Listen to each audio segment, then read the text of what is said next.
Bismillahirrahmanirrahim. Alhamdulillah rabbil alamin. Iyyaka na'budu wa iyyaka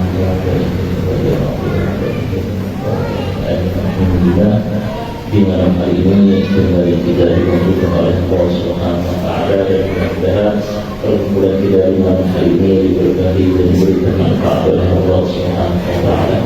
Alhamdulillah, kita lanjutkan kembali pembahasan kita, yakni masalah udzur di dalam sholat Jumat dan sholat berjamaah yang lima waktu.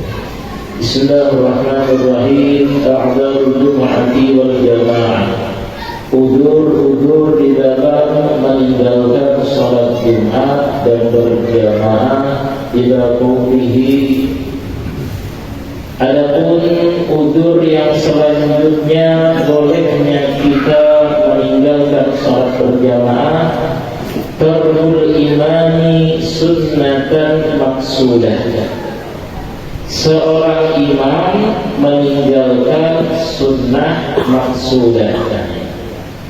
Jadi salah satu udzur bolehnya bagi kita meninggalkan sholat jamaah dan kita tetap mendapatkan pahala sholat berjamaah, dengan catatan kemarin ada beberapa syarat. Salah satunya adalah imam sholat berjamaah ini meninggalkan sunnah maksudah. Ya, jadi sunnah maksudah di dalam sholat salah satunya adalah tahiyat awal. Kemarin tahiyat awal itu hukumnya sunnah atau wajib? Sunnah, ya, sunnah atau wajib? Sunnah. Ini ada imam setiap melakukan sholat, ya, tahiyat awalnya selalu dari kerjaan. Sembahyang maghrib, isya, zuhur, asar, kan ada tahiyat awalnya.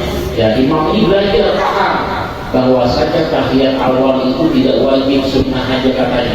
Setiap mengimami sholat tidak pakai tahiyat awal, ya, langsung naik ke rakaat ketiga. Ya, jadi seperti itu. Kalau kita menemukan imam yang seperti itu salah satu udzur bagi kita untuk tidak ikut berjamaah dengan imam itu. Ya, kenapa? Karena si imam ini meninggalkan sunnah maksudah. Ya, artinya sunnah seperti tahiyat awal, ataupun seperti apa lagi? Membaca doa qunut. Selanjutnya, udzur di dalam sholat Jumat atau berjamaah adalah takwilul imam ziyadatan 'ala al-masyru'. Imam memanjangkan imam, ya, lebih daripada yang disyariatkan. Nah, ini. Jadi di sini kata beliau salah satu udzurnya adalah seorang imam apabila dia mengimami sholat berjamaah itu melebihi daripada yang disunnahkan, melebihi daripada yang disyariatkan. Contoh, ketika ruku, maka sunnahnya berapa kali kita membaca baca tasbihnya? Ya, kemarin sunnahnya itu bisa 1, ya, boleh 3, 5, 7, 9 atau sampai 11. Nah, jadi yang paling afdal adalah 11. Terkecuali kemarin bagi imam. Bagi imam tidak boleh ketika dia mengimami sholat lebih daripada 3 kali. Jadi ketika ruku subhanallahil azim wa bihamdihi sampai 3 kali sudah, tidak. Ini bagi imam. Jadi seorang imam itu harus menjaga perasaan makmum, menjaga keadaan makmum. Ya, jangan mentang-mentang imamnya kuat, misalkan semangat, begitu mengimami sholat ketika ruku atau sujud, ya, baca tasbihnya sampai 11 kali. Ya, sampai 11 kali sholat tarawih lagi. Ya, sebagai tarawih. Jadi intinya, kalau imam itu kelamaan ketika ruku, ya, atau ketika sujud, atau ketika duduk antara 2 sujud, ya, bacaannya panjang betul, melebihi daripada yang disunnahkan. itu termasuk salah satu uzur kita tidak ikut berjamaah sama dia. Nah ini, jadi imam ini harus mengerti juga. Ya, makanya kan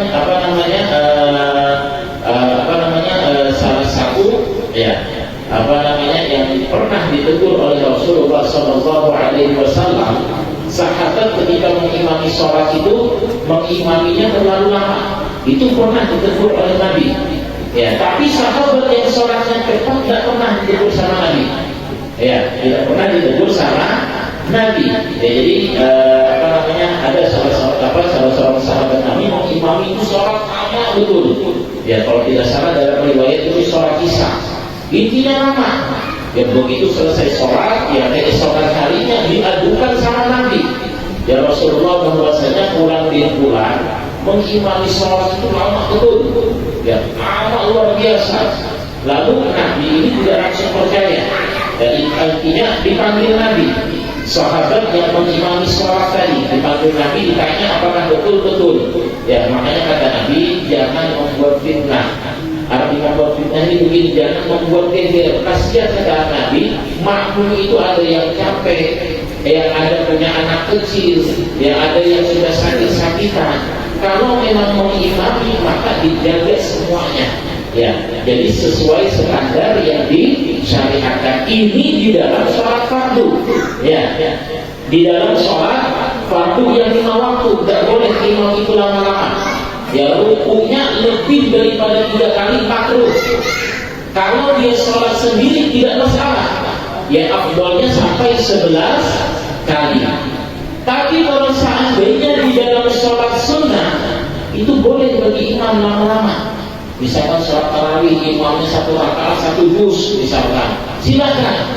Ya, kenapa? Ya, bedanya karena di dalam sholat sunnah kan kita tidak wajib ikut. Misalkan di tengah-tengah sholat mau tarawih, silakan. Ya, misalkan di sholat tarawih imamnya terlalu lama, kita mau tarawih tidak masalah. Tapi di dalam sholat fardu tidak boleh, terkecuali dalam keadaan udzur. Ini bedanya sholat fardu sama sholat sunnah. Makanya ketika mengimami sholat fardu itu kita tidak boleh lama-lama, kasihan makmum. Ya. Tapi di dalam mengimami sholat sunnah silahkan lama-lama. Misalkan mengimami sholat Id lama-lama tidak masalah. Kalau sekiranya ada makmum bosan atau jengkel, misalkan imamnya terlalu lama, sudah suaranya tidak bagus, bacaannya kesana kemari, lama lagi mengimami. Nah, sudah mikrofonnya sebentar story misalkan. Jadi yang makmumnya lalu membatalkan sholat tidak masalah. Itu kalau sholat sunnah. Nah, ini bedanya. Makanya Nabi itu kalau mengimami sholat sunnah beliau lama. Tapi kalau mengimami sholat fardu cepat. Ya, makanya tidak ada dalam riwayat Nabi menegur orang yang sholatnya cepat. Ya, yang ditegur Nabi orang yang sholatnya lama. Cepat bukan berarti tidak khusyuk. Ya, cepat bukan berarti tidak khusyuk. Makanya ya saya pribadi banyak mempunyai guru itu ketika mengimami sholat cepat-cepat sholatnya. Ternyata setelah dipelajari sekian lama menemukan beberapa kitab. Ya, salah satu alasan sholat itu kenapa cepat supaya lebih khusyuk, supaya tidak istilahnya pikiran kesana kemari. Coba bayangkan kalau seandainya imam itu hafal betul bacaannya, makmum itu kira-kira menghayalnya kemana? Ya, masing-masing kesana kemari pikirannya, ada yang jengkel, ada yang pikirannya kesana. Ini. Tapi kalau seandainya imam itu sholatnya cepat, ini cepat yang betul, bukan yang cepat yang gaspol itu bukan juga. Ya, cepat yang betul. Makmum semuanya insya Allah senang. Ya, tidak ada yang protes. Itu tidak ada yang protes. Nah, ini. Ya, jadi salah satu uzur di dalam bolehnya kita meninggalkan jamaah, imam terlalu lama di dalam mengimami sholat. Nah, jadi secepatnya lah. Ini saya pribadi pernah lakukan.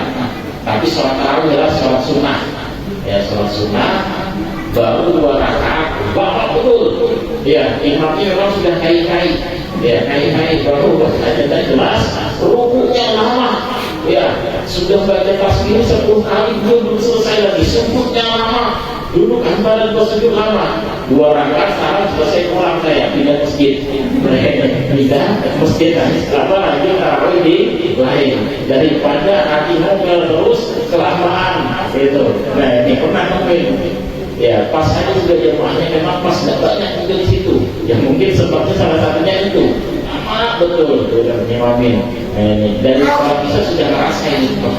Sebanyak kisahnya kayak gini, yang tarawihnya ini, ya pas tarawih gua apa betul sudah ini. Memang dari sananya sudah beliau sudah bisa depan, ya sudah pindah masjid, itu pindah masjid. Selanjutnya, udzur di dalam boleh meninggalkan sholat Jumat dan berjamaah. Al-maradu idza syaqqa 'alaihi al-hudur, kama syaqqa lil-mashi fil matar. Yaitu sakit yang membuat dia susah datang berjamaah, ya datang mendatangi sholat berjamaah atau sholat Jumat. Nah ini boleh. Ya cuma syaratnya sakitnya bagaimana? Idza syaqqa 'alaihi al-hudur, kalau memang susah. Ini misalkan sakit, ya sekiranya dia tidak bisa melakukan Jumatan atau berjamaah, boleh tidak Jumatan. Yang seperti itu sekalipun dia tidak Jumatan atau tidak berjamaah karena sakit, dia tetap mendapatkan pahala Jumatan, tetap mendapatkan pahala berjamaah. Cuma syaratnya sakit yang membuat dia susah datang. Jadi kalau cuma sekedar sakit jempolnya kan misalkan sakit sedikit, ya sakit sedikit nggak datang Jumatan, hanya teman-teman tidak Jumatan. Jempolku bilang sakit bengkak sedikit, kan biasa kalau potong kuku kedalaman itu biasanya bengkak, nanti benangan, ya kan? Atau sakit sedikit, misalkan kenapa ada Jumatan, pilot tadi bilang, yang penting sakit katanya. Ini udzur Jumat enggak? Ini sakit yang membuat dia susah melakukan Jumatan atau sholat berjamaah. Selanjutnya adalah at-tamridu limaridin la muta'ahhida lahu aw qawmuhu ya'nasu bihi, menjaga orang sakit. Nah ini, jadi kalau seandainya kita ini menjaga orang sakit lalu tidak Jumatan, atau tidak bisa sampai melakukan sholat berjamaah, yang seperti itu termasuk udzur. Ini ya termasuk udzur la muta'ahhida lahu. Kalau memang orang sakit ini tidak ada yang bisa menungguin, ini nungguin orang sakit sampai berlima berenam, ya begitu Jumatan semuanya alasan kita nungguin orang sakit bilang, ya padahal perempuannya ada aja, ya ini laki-lakinya ikut juga di situ. Ini termasuk salah satu udzur bilang bolehnya ada Jumatan, menjaga orang sakit. Itu syaratnya kalau memang tidak ada yang bisa menjaga lagi. Ya, misalkan kita mau Jumatan ternyata semuanya laki-laki. Ya, ada 3 orang jaga, ya sudah kamu berdua, saya sendirian jaga, tidak masalah. Ini enggak, orangnya sampai 8, 10, begitu Jumatan full. Ya, laki-laki semua nggak mau Jumatan, ditanya kenapa ada Jumatan? Jaga tempat sakit tadi bilang. Nah ini bukan udzur, ya bukan udzur. Al-qawmuhu ya'nasu bihi, atau ya yang sakit ini memang sudah ada yang menjaga. Ya, yang sakit ini sudah ada yang menjaga. Misalkan kita punya saudara, ya saudara kita ini sakit, tapi sudah ada istrinya yang menjaga. Tapi saudara kita ini tidak bisa kita tinggal. Kalau kita tinggal kayak bergelisah dia abah, ya karena ada hubungan darah. Ini ya, yang seperti itu boleh kita itu menjaga, sekalipun sudah ada istrinya yang menjaga. Tapi kalau seandainya sudah ada istrinya yang menjaga, lalu kita tinggalkan dia, tidak masalah, ya tidak apa-apa, santai aja misalkan. Maka yang seperti itu tidak boleh kita ada Jumatan, ya wajib kita Jumatan. Ini kenapa? Karena sudah ada yang menjaga. Nah ini mungkin sudah jelas. Selanjutnya, israful qaribi 'ala al-mauti wa illam ya'nas bihi, wa mithlu az-zawjah was-sihru wal-mamluku was-saghir wal-ustadhu wal-mu'tiqu wal-'atiq. Selanjutnya, bolehnya kita meninggalkan sholat Jumat dan berjamaah menghadapi keluarga yang mau meninggal dunia.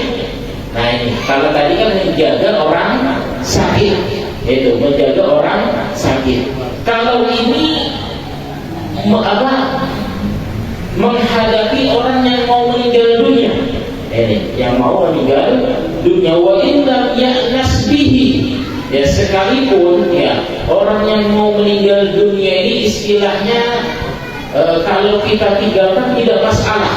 Ya, kalau kita tinggalkan misalkan melakukan sholat Jumat, dia tidak masalah. Tapi tetap ya boleh bagi kita untuk menghadapi dia mau meninggal dunia. Nah ini salah satu udzur bolehnya kita meninggalkan sholat Jumat. Misalkan ini kita punya keluarga ya dalam keadaan istilahnya sudah mau meninggal dunia. Ini Jumatan sudah mau datang. Ya Jumatan sudah mau datang. Lalu orangnya banyak di situ, misalkan yang nungguin tidak masalah. Ya kita ikut nungguin di situ tadi. Kenapa? Karena ini orang sudah mau meninggal dunia. Nah ini ya. Dan insya Allah ya sebelum kita tutup mungkin ada yang mau ditanyakan. Ya. Insya Allah nanti pada pertemuan akan datang ya pembahasan kita permasalahan seperti security ya, seperti menjaga keamanan mereka tidak melakukan sholat Jumat. Yang seperti itu bagaimana? Misalkan apakah boleh ataukah tidak?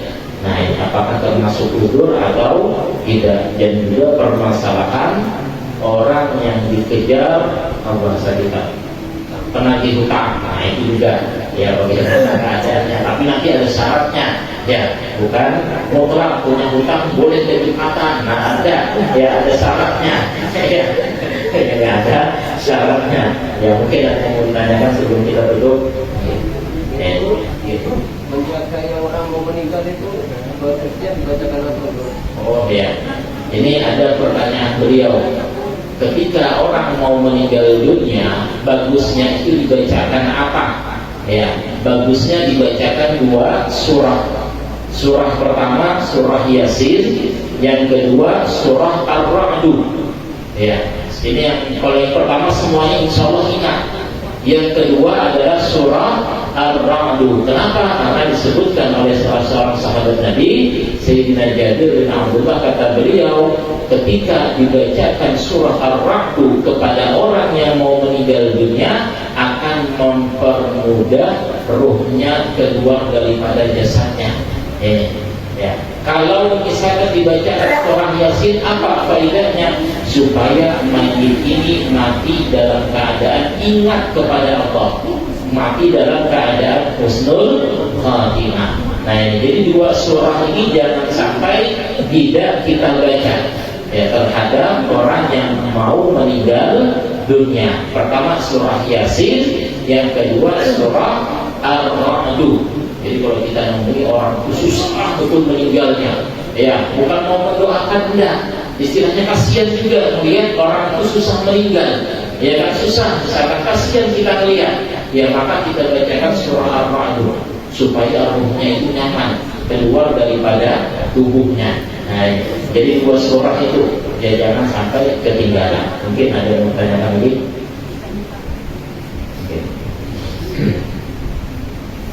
Nah, jadi tadi kesimpulannya bahwasanya pertama ya kalau kita menjadi imam itu dijaga perasaan makmum ya, karena tidak semua makmum itu tahan berdiri, tidak semua makmum tahan ruku kalau lama, tidak semua makmum tahan sujud. Pas kita punya makmum, makmumnya pilek, kita sujud terlalu lama ya, siapa ada makmum bisa basah tempat sujudnya itu ya, kain masjid bisa basah. Misalkan kita punya makmum ya asam urat ya, lalu kita mengimami terlalu lama, maka yang seperti itu menghilangkan kekhusyuan daripada makmum. Jadi yang kedua juga ketika kita menunggu orang sakit itu boleh kita tidak Jumatan, tapi tadi dengan syarat tidak ada orang lain yang menunggu, atau memang si mayit ini maunya kita yang menunggu. Kalau kita tinggalkan, maka yang sakit ini akan gelisah. Maka yang seperti itu boleh bagi kita tidak Jumatan sekalipun ada orang lain yang sudah menunggu. Dan juga ketika kita menghadapi orang yang mau meninggal dunia, boleh bagi kita untuk meninggalkan